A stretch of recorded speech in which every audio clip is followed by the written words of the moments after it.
नमस्ते बच्चों। मैं मनीषा गोखले आशीष हिंदी क्लासेस में आप सभी का स्वागत है। आज हम पढ़ने वाले हैं आपकी पूरक पुस्तक संचयन भाग 2 से दूसरा पाठ सपनों के से दिन, जिसे लिखा है पंजाबी के प्रसिद्ध लेखक गुरदयाल सिंह जी ने। यह पाठ उनकी लिखी गई आत्मकथा का ही एक अंश है। आज हम इस पाठ का पहला भाग पढ़ेंगे। इस पाठ में आए कठिन शब्द और मुहावरों के अर्थ मैं यहाँ दे रही हूँ ताकि पाठ को पढ़ने में आसानी हो। सपनों के से दिन इस पाठ में गुरदयाल सिंह जी ने अपने बचपन के दिनों के बारे में बताया है।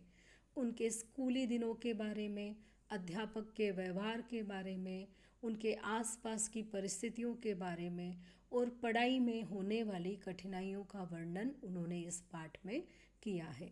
तो चलिए शुरू करते हैं। सपनों के से दिन। मेरे साथ खेलने वाले सभी बच्चों का हाल एक सा होता। नंगे पांव, फटी मेली सी कच्छी और टूटे बटनों वाले कई जगह से फटे कुर्ते और बिखरे बाल।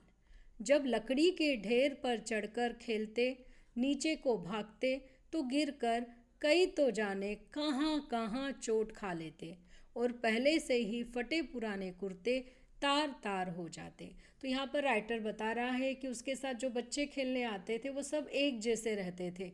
सभी के पास चप्पल नहीं थी, सब नंगे पांव घूमते थे, सबके कपड़े पुराने फटे और मेले भी रहते थे और बाल बिखरे हुए रहते। और ये लोग लकड़ी के ढेर के ऊपर चढ़ते और नीचे कूदने का खेल खेलते। इस खेल में कई बार बच्चों को बहुत ज़्यादा और हर जगह चोट आ जाती थी और उन लकड़ी में फंसकर उनके कपड़े और अधिक फट जाते थे, मतलब पूरी तरह से फट जाते थे। तार तार हो जाते मतलब पूरी तरह से फट जाते। धूल भरे कई जगह से छिले पांव पिंडलियां या लहू के ऊपर जमी रेत मिट्टी से लथपथ घुटने लेकर जाते तो सभी की माँ बहनें उन पर तरस खाने की जगह और पिटाई करती। कईयों के बाप बड़े गुस्सैल थे, पीटने लगते तो यह ध्यान भी न रखते कि छोटे बच्चे के नाक मुंह से खून बहने लगा है या उसके कहाँ चोट लगी है। परंतु इतनी बुरी पिटाई होने पर भी दूसरे दिन फिर खेलने चले आते। यह बात तब ठीक से समझ आई जब स्कूल अध्यापक बनने के लिए एक ट्रेनिंग करने गया और वहाँ बाल मनोविज्ञान का विषय पढ़ा। ऐसी बातों के बारे में तभी जान पाया कि बच्चों को खेलना क्यों इतना अच्छा लगता है कि बुरी तरह पिटाई होने पर भी फिर खेलने चले जाते हैं। तो राइटर यहाँ बता रहा है कि जब इस तरह से पूरे धूल से लथपथ और चोट लगने के कारण घिसे हुए छिले हुए पाँव और कोहनियाँ लेकर और जहाँ से खून बह रहा है, ऐसे हालत में जब वो घर आते थे तो उनकी माँ और बहनों को उन पर दया नहीं आती थी। तरस खाना मतलब दया करना, तो दया नहीं करती थी बल्कि वो और गुस्सा हो जाती थी कि ये क्या हालत कर लिए, इतनी चोट लगा लिए, एक गिने चुने तो कपड़े हैं वो भी फाड़ कर आ गए हो। तो वो उनकी और पिटाई करने लगती थी। और उन बच्चों के पिताजी जो रहते थे, कई लोगों के तो बहुत गुस्सेल मतलब क्रोधी स्वभाव के थे। इतने ज़्यादा क्रोधी थे कि वो सोचते ही नहीं थे कि बच्चे छोटे हैं और उनकी इतनी पिटाई करते थे कि उनके नाक मुंह से खून निकलने लगता था। और ये भी नहीं देखते थे कि बच्चे को चोट कहाँ लगी है, कहीं और ज़्यादा ना चोट लग जाए। पर राइटर यह भी कह रहा है कि हम सब बच्चे इतनी पिटाई खाने के बाद दूसरे दिन फिर से खेलने चले जाते हैं। अब यह क्यों होता था यह तब तो समझ में नहीं आया, पर जब बड़े होकर राइटर एक अध्यापक बने और ट्रेनिंग के दौरान उन्होंने बाल मनोविज्ञान चाइल्ड साइकोलॉजी की स्टडी की या बाल मनोविज्ञान पढ़ा तो उनकी समझ में आया कि क्यों बच्चों को इतना खेलना पसंद है। मेरे साथ खेलने वाले अधिकतर साथी हमारे जैसे ही परिवारों के हुआ करते। सारे मोहल्ले में बहुत परिवार तो हमारी तरह आसपास के गांवों से ही आकर बसे थे। 2-3 घर साथ की उजड़ी सी गली में रहने वाले लोगों के थे। हमारी सभी की आदतें भी कुछ मिलती जुलती थीं। उनमें से अधिक तो स्कूल जाते ही न थे। जो कभी गए भी पढ़ाई में रुचि न होने के कारण किसी दिन बस्ता तालाब में फेंक आए और फिर स्कूल गए ही नहीं, न ही माँ बाप ने ज़बरदस्ती भेजा। तो यहाँ पर राइटर बता रहा है कि उसके साथ जो बच्चे खेलते थे उनके परिवारों की भी कंडीशन एक जैसी थी। वे सभी लोग दूर दूर से गांवों से वहाँ पर काम के सिलसिले में आकर रहने लगे थे। तो उस मोहल्ले में या उस कॉलोनी में ज़्यादातर लोग ऐसे ही थे जो दूर दूर से या अलग अलग गांव से आकर वहाँ काम की तलाश में आए थे। केवल 2-3 घर ऐसे थे जो पास की जो पुरानी कॉलोनी है वहाँ से इधर शिफ्ट हुए थे। और सारे बच्चों की जो हैबिट्स थी वो भी सिमिलर टाइप की थी, एक जैसी आदतें थी। जो कि जैसे कि बहुत से बच्चे तो स्कूल ही नहीं जाते थे, जो गए भी तो बाद में उनको स्टडी में इंटरेस्ट नहीं आया, पढ़ाई में मन नहीं लगा, तो उन्होंने एक दिन अपना बस्ता तालाब में फेंक दिया और उसके बाद कभी स्कूल गए ही नहीं। ना ही उनके माँ बाप ने पूछा और ना ही उनके माँ बाप ने उन्हें ज़बरदस्ती या ज़ोर ज़बरदस्ती करके उन्हें स्कूल भेजा। यहाँ तक कि परचूनिए आड़तिए भी अपने बच्चों को स्कूल भेजना ज़रूरी ना समझते। कभी किसी स्कूल अध्यापक से बात होती तो कहते, मास्टर जी, हमने इसे क्या तहसीलदार लगवाना है? थोड़ा बड़ा हो जाए तो पंडित घनश्याम दास से लंडे पड़वाकर दुकान पर बहियां लिखने लगा लेंगे। पंडित 6-8 महीने में लंडे और मुनिमी का सभी काम सिखा देगा। वहाँ तो अभी तक अलिफ बे जिम च भी सीख नहीं पाया। तो यहाँ तक कि वहाँ पर जो शॉपकीपर्स की दुकान वाले लोग थे या जो मिडिल मैन थे, जो तो वो लोग भी अपने बच्चों को स्कूल नहीं भेजते थे। उनको नहीं लगता था कि ये इम्पॉर्टेंट है कि बच्चे पढ़ें। और अगर कोई स्कूल का टीचर आकर उनसे पूछता था कि आप अपने बच्चों को स्कूल क्यों नहीं भेजते हो, तो वो कहते थे कि हमें कोई उन्हें तहसीलदार नहीं बनाना है, बड़ा ऑफिसर नहीं बनाना है। थोड़ा सा बड़ा होगा तो पास में एक गुरुजी रहते, पंडित जी रहते घनश्याम दास, उससे हम पंजाबी भाषा उन्हें सिखवा देंगे, गिनती सिखवा देंगे, ताकि वो दुकान पर बैठकर जो अकाउंटेंसी का काम है, जो खाते लिखने का काम है, वह करने लगेंगे। और जो पंडित जी हैं वो तो 6-8 महीने में ही यह भाषा और जो हिसाब किताब है वो उन्हें सिखा देंगे। आपके स्कूल में तो अभी तक तो अक्षर ज्ञान ही नहीं हो पाया है। हमारे आधे से अधिक साथी राजस्थान या हरियाणा से आकर मंडी में व्यापार या दुकानदारी करने आए परिवारों से थे।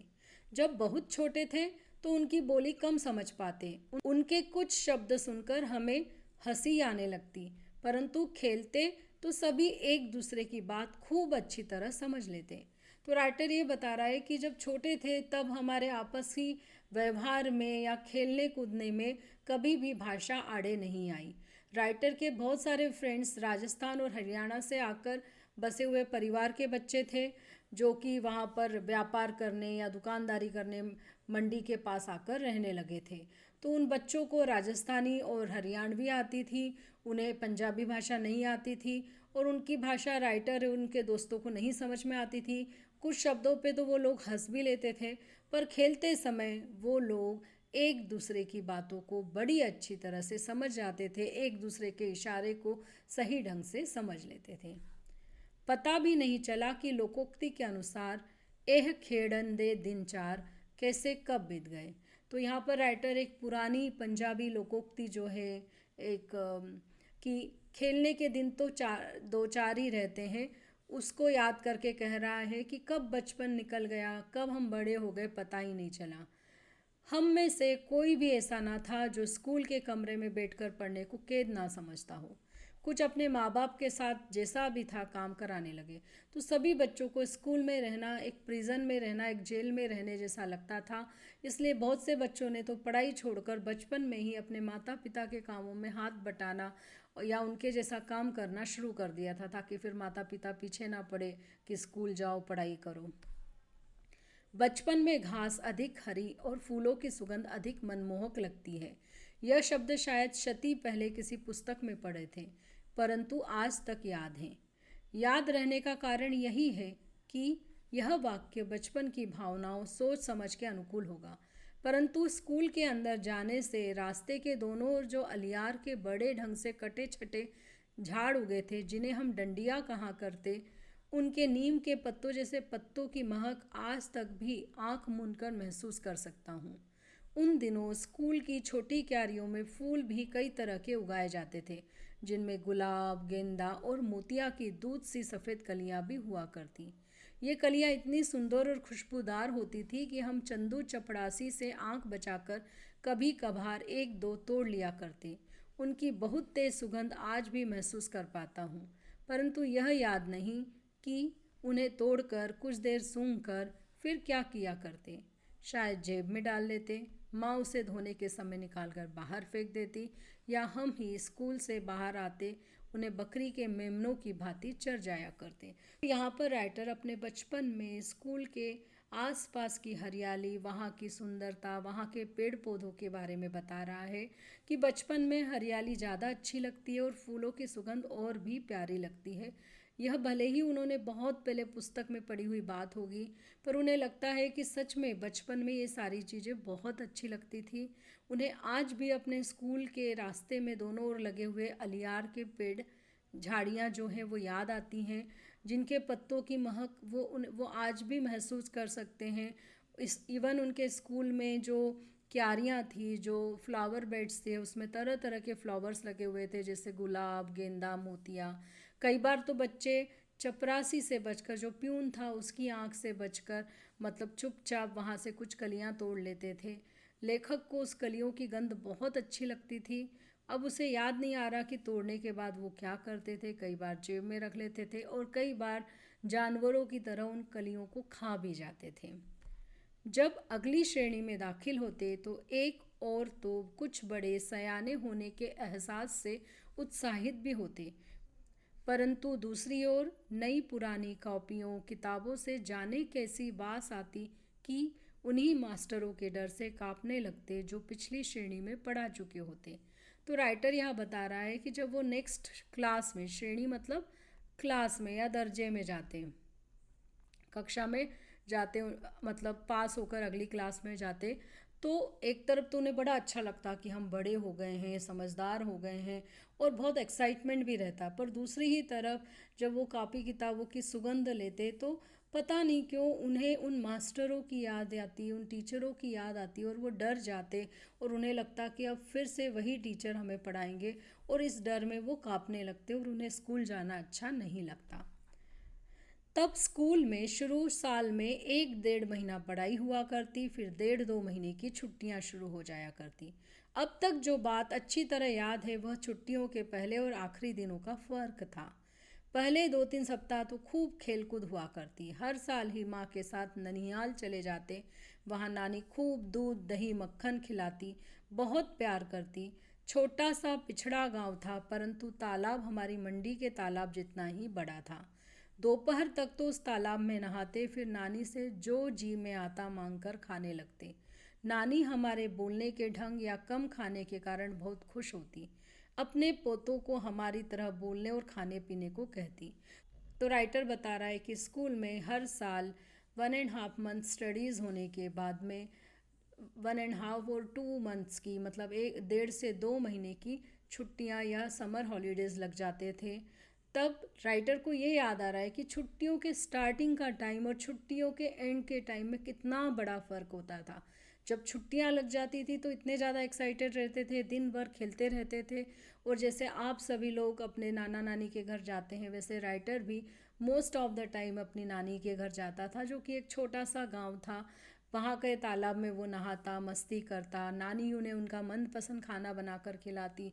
बहुत गांव होने के कारण दूध, दही, मक्खन सब कुछ खाते। तो चूँकि वो मंडी में, मतलब थोड़े बड़े शहर में रह रहे थे, तो उनकी भाषा और उनके खाने के ढंग से नानी बहुत प्रभावित होती थी, और वो अपने बच्चों को बोलती थी कि ज़रा इनसे सीखो। और जिस साल वो नहीं जा पाते थे नानी के घर, तो उस साल अपने घर के पास जो तालाब है उसी में खेलते थे।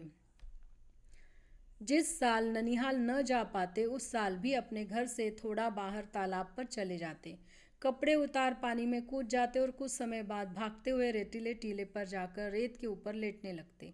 गीले शरीर को गर्म रेत से खूब लथपथ कर उसी तरह भागते, किसी ऊंची जगह से तालाब में छलांग लगा देते। तो राइटर बता रहा है कि अगर नानी के घर नहीं भी गए तो घर से ही थोड़ी दूर पर जो तालाब है वहाँ पर हर दिन नहाने और खेलने जाते थे। तो वहाँ पर तालाब में नहाने के बाद गीले शरीर से वो लोग रेत पर पूरी रेत को अपने शरीर पर लगा लेते और फिर लथपथ होकर फिर से ऊंची जगह से तालाब में छलांग लगाते थे। रेत को गंदले पानी से साफ कर फिर टीले की ओर भाग जाते। याद नहीं कि ऐसा 5-10 बार करते या 15-20 बार। कई बार तालाब में कूदकर ऐसे हाथ पांव हिलाने लगते जैसे बहुत अच्छे तैराक हो, परंतु एक दो को छोड़ मेरे किसी साथी को तैरना नहीं आता था।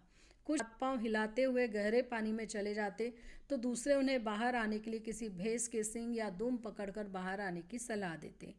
उन्हें ढाढ़स बंधाते। कूदते समय मुंह में गंदा पानी भर जाता तो बुरी तरह खांसते। कई बार ऐसा लगता कि सांस रुकने लगी है, परंतु हाय हाय करते किसी न किसी तरह तालाब के किनारे पहुंच जाते।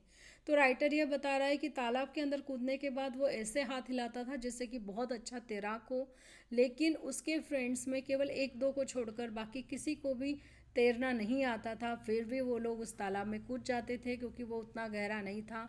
अगर कभी कभी अगर गहरी साइड अगर चले भी जाते थे तो उनके फ्रेंड्स उन्हें हिम्मत दिलाते थे। ढाढ़स बंधाना मतलब हिम्मत दिलाना, और उन्हें कहते थे कि भैंस की पूंछ या सींग पकड़ लो और उसके साथ बाहर आ जाओ।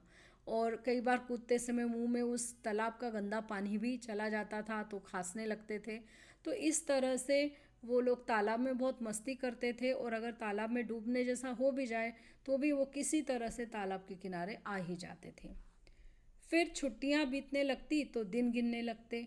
प्रत्येक दिन डर बढ़ता चला जाता। खेलकूद और तालाब में नहाना भी भूलने लगता। मास्टरों ने जो छुट्टियों में करने के लिए काम दिया होता उसका हिसाब लगाने लगते। जैसे हिसाब के मास्टर जी 200 से कम सवाल कभी ना बताते। मन में हिसाब लगाते कि यदि 10 सवाल रोज निकाले तो 20 दिन में पूरे हो जाएंगे। जब ऐसा सोचना शुरू करते तो छुट्टियों का 1 महीना बाकी हुआ करता। एक एक दिन गिनते 10 दिन खेलकूद में और बीत जाते। स्कूल की पिटाई का डर और बढ़ने लगता। तो यहाँ पर राइटर बता रहा है कि स्टार्टिंग के जो छुट्टियों के दिन थे वो तो ऐसे ही टाइम पास में निकल जाते थे, पर जब छुट्टियाँ ख़त्म होने का समय आता था तो फिर काउंटिंग शुरू हो जाती थी और डर बढ़ने लगता था, और फिर तालाब में नहाना खेलकूद सब बंद हो जाता था क्योंकि टीचर्स ने जो समर हॉलीडे दिया होता है उसका हिसाब बच्चे लगाने लगते थे कि अब इसे किस तरह से पूरा करें। ये तो आप लोगों के साथ भी सिचुएशन होती होगी कि जब छुट्टियां ख़त्म होने आती होगी तो आप लोग भी सोचते होंगे कि अरे किन किन सब्जेक्ट का क्या क्या होमवर्क करना है। तो वो राइटर बता रहा है कि जो उनके हिसाब मतलब गणित के, तो उनके गणित के जो टीचर थे वो उनको 200 सवाल देते, 200 सम्स देते थे। अब उनको सॉल्व करने के लिए बहुत ज़्यादा समय चाहिए। फिर वो हिसाब लगाते थे, मतलब कैलकुलेशन करते थे कि अगर रोज़ 10 भी किए तो 20 दिन में कर सकते हैं। और उस समय 1 महीना बचा हुआ रहता था छुट्टियों का। फिर 10 दिन तो ऐसे ही फिर से खेलने कूदने में निकल जाते, पर फिर जब केवल 20 दिन बचते तो स्कूल की पिटाई का डर बढ़ने लगता। परंतु डर भुलाने के लिए सोचते कि 10 की क्या बात, सवाल तो 15 भी आसानी से रोज़ निकाले जा सकते हैं। जब ऐसा हिसाब लगाने लगते तो छुट्टियां कम होते होते जैसे भागने लगती। दिन बहुत छोटे लगने लगते। ऐसा महसूस होता जैसे सूरज भागकर दोपहरी में छिप जाता हो। जैसे जैसे दिन छोटे होने लगते स्कूल का भय बढ़ने लगता। हमारे कितने ही सहपाठी ऐसे भी होते जो छुट्टियों का काम करने की बजाय मास्टरों की पिटाई अधिक सस्ता सौदा समझते। हम जो पिटाई से बहुत डरा करते उन बहादुरों की भांति ही सोचने लगते। ऐसे समय हमारा सबसे बड़ा नेता ओमा हुआ करता। तो राइटर कह रहे हैं कि फिर धीरे धीरे 20 दिन बचते और फिर सोचते कि कोई बात नहीं, हम 15-15 सवाल एक दिन में कर लेंगे। पर जब करने बैठते तो दिन इतनी जल्दी बीत जाता और जो डर है स्कूल जाने का वो बढ़ता ही जाता। फिर उन्हें ऐसे फ्रेंड्स याद आते, उनके क्लासमेट्स, सहपाठी, जो कि टीचर्स की मार खा लेते हैं पर होमवर्क नहीं करते क्योंकि वो उन्हें ज़्यादा कठिन काम लगता है, और टीचर की मार ज़्यादा आसान काम, मतलब सस्ता सौदा, कम दाम वाला काम लगता है। तो हम भी फिर सोचने लगते हैं कि उन दोस्तों की तरह हम भी पिटाई खा लेंगे, कहाँ पढ़ाई करें, हो तो रही नहीं है। और साथ ही साथ उन्हें उनके एक फ्रेंड की जो कि उनका लीडर था अध्यापकों की पिटाई खाने में, उसकी याद आती जिसका नाम था ओमा। हम सभी उसके बारे में सोचते कि हमारे में उस जैसा कौन था। कभी भी उस जैसा दूसरा लड़का नहीं ढूंढ पाते थे। उसकी बातें, गालियाँ, मार पिटाई का ढंग तो अलग था ही, उसकी शक्ल सूरत भी सबसे अलग थी। हांडी जितना बड़ा सिर, उसके ठिगने 4 बालिश के शरीर पर ऐसा लगता जैसे बिल्ली के बच्चे के माथे पर तरबूज रखा हो।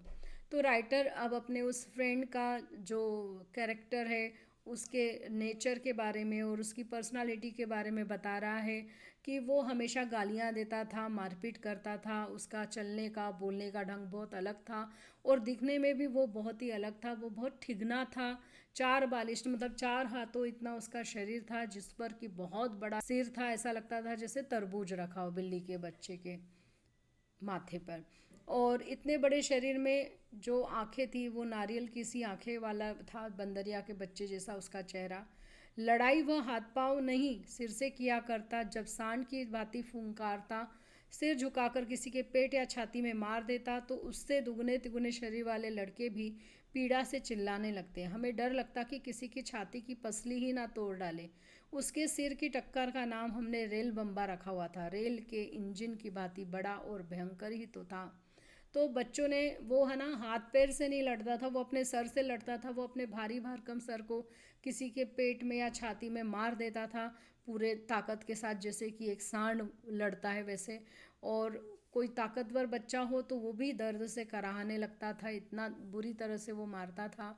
और सबको उसके सिर से डर लगता था। सबको डर लगता था कि कहीं इसके सर से किसी की रिब या छाती की जो पसली है वो ना टूट जाए।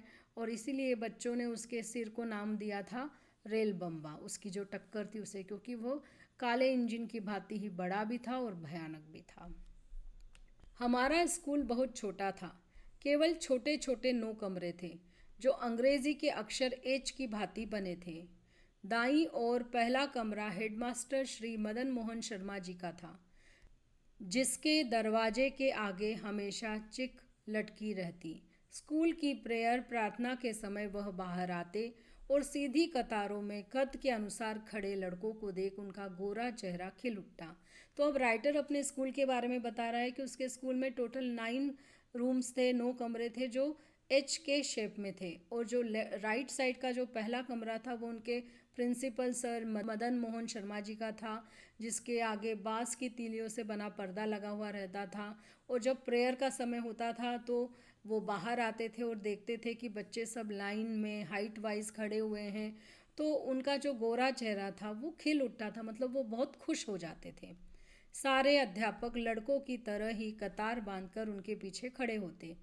केवल मास्टर प्रीतम चंद पीटी लड़कों की कतारों के पीछे खड़े खड़े यह देखते कि कौन सा लड़का कतार में ठीक नहीं खड़ा। उनकी घुड़की तथा ठुड्डों के भय से हम सभी कतार के पहले और आखिरी लड़के का ध्यान रखते, सीधी एक कतार में बने रहने का प्रयत्न करते। सीधी कतार के साथ साथ हमें यह ध्यान भी रखना होता था कि आगे पीछे खड़े लड़कों के बीच की दूरी भी एक सी हो। सभी लड़के उस पीटी से बहुत डरते थे, क्योंकि उन जितना सख्त अध्यापक न कभी किसी ने देखा न सुना था।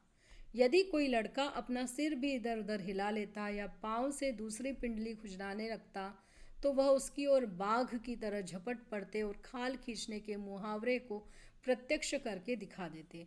तो सारे जो टीचर्स थे वो बच्चों के पीछे लाइनबद्ध, मतलब प्रॉपर लाइन में खड़े रहते थे। केवल एक टीचर जो थे, जो कि पीटी सर थे, मास्टर प्रीतम चंद, वो लड़कों की कतारों के पीछे खड़े होकर ध्यान देते थे कि क्या कोई बच्चा कुछ गड़बड़ तो नहीं कर रहा है, वो लाइन में अगर ठीक से नहीं खड़ा है तो फिर वो उसकी अच्छे से पिटाई करते थे। और बच्चे उनसे बहुत डरते थे, उनकी डांट, घुड़की मतलब डांट से, या ठुड्डों से जो अपने वो कोहनी से मारते थे उससे सारे बच्चे डरते थे। इसलिए वो कोशिश करते थे कि उनके लाइन का जो सबसे पहला वाला बच्चा है और जो लाइन का लास्ट है उसी के पैरेलल रहें। और साथ ही दो बच्चों के बीच की दूरी भी इक्वल रहनी चाहिए, इस बात का भी वो ध्यान रखते थे। और वो बहुत स्ट्रिक्ट, सख्त, मतलब बहुत कठोर अध्यापक थे। और अगर कोई बच्चा अपना सर भी इधर उधर हिला लेता था या पैरों में खुजाल के लिए दूसरे पैर से खुजालता था तो वो उसके पास आते और उसकी इतनी पिटाई करते थे कि उसकी चमड़ी भी उधड़ जाए, मतलब उसे बुरी तरह से मारते थे। परंतु हेडमास्टर शर्मा जी उसके बिल्कुल उलट स्वभाव के थे। वह 5वीं और 8वीं श्रेणी को अंग्रेजी स्वयं पढ़ाया करते थे।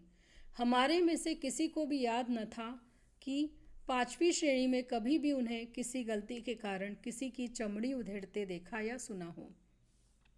चमड़ी उधेड़ना हमारे लिए बिल्कुल ऐसा शब्द था जैसे हमारे सरकारी मिडिल स्कूल का नाम। अधिक से अधिक वह गुस्से से बहुत जल्दी आंखें झपकते अपने लंबे हाथ की उल्टी उंगलियों से एक चपत हमारी गाल पर मार देते तो मेरे जैसे सबसे कमज़ोर शरीर वाले भी सिर झुकाकर मुंह नीचा किए हंस देते। वह चपत तो जैसे हमें भाई भीखे की नमकीन पापड़ी जैसी मज़ेदार लगती, जो तब पैसे की शायद 2 आ जाया करती। तो यहाँ पर राइटर पीटी सर और उनके जो हेडमास्टर शर्मा जी है उनमें जो डिफरेंस था नेचर में उसके बारे में बता रहे हैं कि उनके बिल्कुल डिफरेंट नेचर के थे हेडमास्टर शर्मा, जिन्होंने कभी भी किसी भी बच्चे को मारा नहीं था और वो ग्रेड 5th और ग्रेड 8 को अंग्रेज़ी खुद पढ़ाते थे। और लेखक को अभी तक याद नहीं है कि 5th ग्रेड में कभी उन्होंने किसी की गलती पर किसी को खूब बुरी तरह से मारा हो, जबकि उनके स्कूल में चमड़ी उधेड़ना ये शब्द उतना ही कॉमन था जितना कि उनके स्कूल का नाम। जब देखो आए दिन टीचर्स लोग बच्चों को बुरी तरह से मारते थे, चमड़ी उधेड़ देते थे। वो राइटर कह रहा है कि ज़्यादा से ज़्यादा अगर कभी उन्हें गुस्सा भी आता था तो वो ऐसे पलके झपकते और अपने लंबे हाथों से उल्टे से हल्की सी चपत गाल पर मारते थे। इतनी हल्की रहती थी कि जो नाजुक बच्चे हैं, जो कमज़ोर शरीर वाले बच्चे हैं, वो भी सिर झुकाकर हंस देते थे। और वो चपत तो बच्चों को बहुत पसंद आती थी उनकी, बिल्कुल जैसे कि कोई नमकीन पापड़ी हो जो उन्हें भीखे की पसंद थी, जो तब बड़ी सस्ती भी आती थी। परंतु तब भी स्कूल हमारे लिए ऐसी जगह न थी, तब भी स्कूल हमारे लिए ऐसी जगह न थी जहाँ खुशी से भागे जाएं। पहली कच्ची श्रेणी से लेकर चौथी श्रेणी तक केवल 5-7 लड़कों को छोड़ हम सभी रोते चिल्लाते ही स्कूल जाया करते थे। तो भले ही हेडमास्टर सर का नेचर बहुत अच्छा था, वो प्यार से पढ़ाते थे, पर फिर भी स्कूल जाना बच्चों को बिल्कुल पसंद नहीं था। कोई भी खुशी खुशी स्कूल नहीं जाता था। कच्ची पहली से 4th ग्रेड के बच्चे तो रोज़ रोते चिल्लाते स्कूल जाते थे। केवल 4-5 बच्चे ऐसे थे जो चुपचाप स्कूल जाया करते थे। अगले वीडियो में इस पाठ का अगला भाग लेकर फिर से हाजिर होंगी। तब तक के लिए धन्यवाद।